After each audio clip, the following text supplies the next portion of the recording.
আমাদের রান্না পুজো, তো সেই ভিডিও তোমাদেরকে শেয়ার করো। ভিডিও যদি ভালো লেগে থাকে অবশ্যই লাইক কমেন্ট শেয়ার করো। যারা চ্যানেলটি সাবস্ক্রাইব করোনি তো সাবস্ক্রাইব করে নাও। ভিডিওটা প্রথম থেকে শেষ অবধি দেখতে থাকো, স্কিপ না করে। আশা করি ভালো লাগবে। তো চলো, এখন আমাদের পুজো স্টার্ট হয়নি, কিন্তু তোমরা সবই জানো পুজো আসার আগে আমাদের প্রচুর ধোয়াধানি পরিষ্কার করতে হয়। সব কিছু টোটাল কমপ্লিট, বাট আজকে রান্না, কালকে খাওয়া দাওয়া। তো চলো সেই ভিডিওটাই তোমাদেরকে শেয়ার করছি। ফার্স্টেই উনুন দিয়ে শেয়ার করছি।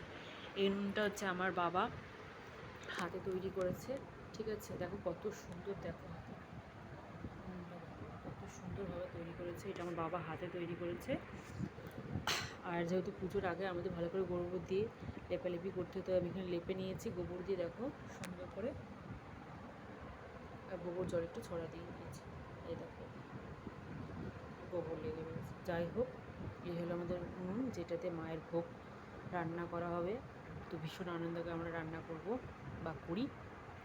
যাই হোক, এটা বাবা বসাবে ঠিক জায়গা মতন। তো এখানটা মেরামত করেছে। এটা একটা হলো দুই হচ্ছে কলা পাতা, ওই যে দাদা কেটে রেখেছে। এই যে আমাদের গাছের কলা পাতা। এই কলসি, মাটির কলসি, ওনাকে জল দেওয়া হয়।